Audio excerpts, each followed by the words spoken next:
વડોદરાના સંજયનગર વિસ્તારમાં આવેલા ઘરોમાં ડ્રેનેજનું પાણી ઘૂસી જતા સ્થાનિક રહીશોને જીવવું દુષ્કર બન્યું છે, ત્યારે રોગચાળો ફેલાવાની ભીતિ પણ સેવાઈ રહી છે।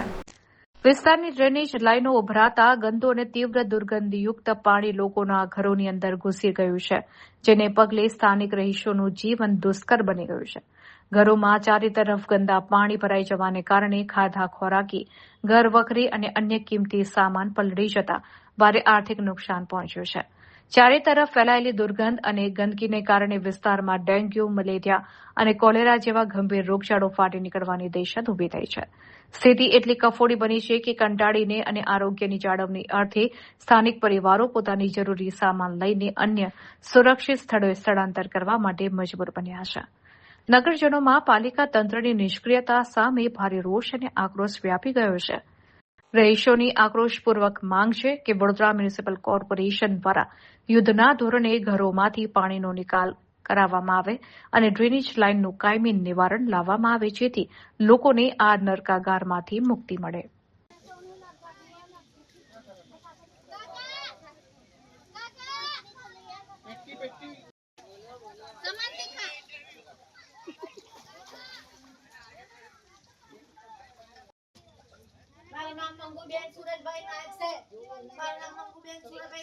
गरीब हैरान हो रहे, इतना ये पानी आवे तो कोई दिवस आटलू बोले ऐसा पानी छोड़ा भी नहीं उससे पहले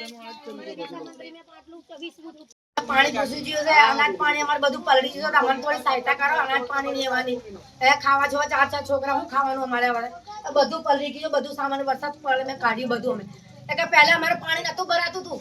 અમારે 20 ફૂટ પાણી વિશ્રામ મંત્રી તું જોડે ને તારે ફૂટ ભરાતું હતું। અત્યારે ગટર લાઈન નાખી દીધી એમને, એક ગટર લાઈન થી અમારે બધું નુકસાન થઈ ગયું ઘરના અંદર।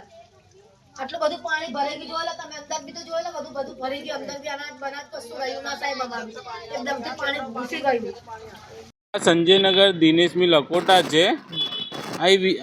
અહીં પ્રોબ્લેમ એવું છે કે આજુબાજુ વિસ્તારમાં જેટલી પણ ડ્રેનેજ લાઈન ચાલુ છે ને કામગીરી, એ લોકોએ આ બધી ડ્રેનેજ લાઈન અહીં નાખી દીધી છે ને નાળામાં।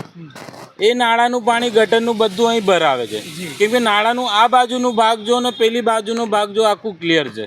આ લોકો આજુબાજુ વિસ્તારની ડ્રેનેજ લાઈન અહીં છોડી દીધી ને આવું કહે છે કે વિશ્વામંત્રીમાં ડ્રેનેજ લાઈન ગટર લાઈનનું પાણી જવું જોઈએ નહીં, ને આ લોકોએ બધું ગટર લાઈનનું પાણી અહીં નાખી દીધું છે। આ વરસાદનું પાણી નથી, કેમ કે અહીં વરસાદ 4 દિવસ પણ પડે તો પણ અહીં વરસાદનું પાણી ભરાવતું નથી આટલું। આ લોકોએ બધી ડ્રેનેજ લાઈનનું પાણી અહીં નાખી દીધું છે ને અહીં બધું ગટરનું પાણી આવે છે। આ લોકો કરતા જ નથી કશું, કેમ કે આ લોકોને કામ કરવું જ નથી।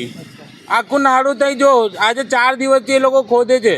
એ લોકોને એ દિવસ મોટો સાહેબ આવ્યો તો એમને એવું કીધું કે ભાઈ આ પાઇપને ખોદીને તમે પાછું કાઢો ને પાછી નવી રીતે નાખો, તો એ લોકોએ ઉપરથી ખાડો નાખીને ગટરમાં ઓર બીજું પથ્થર નાખીને બંધ કરી દીધું, તો એ પાણી ઉપર બધું જાય છે। કેટલા ઘરોમાં પાણી ભરાઈ ગયું છે? આ લગભગ 15 થી 20 ઘરોમાં પાણી ભરાઈ ગયું, કેમ કે આ 4 દિવસ સુધી વરસાદ પડે પણ પાણી ભરાવતું નહોતું અહીં। આ બધું ડેમેજ લાઈન અહીં રોડની વચ્ચે નાખી દીધી છે એ લોકોએ।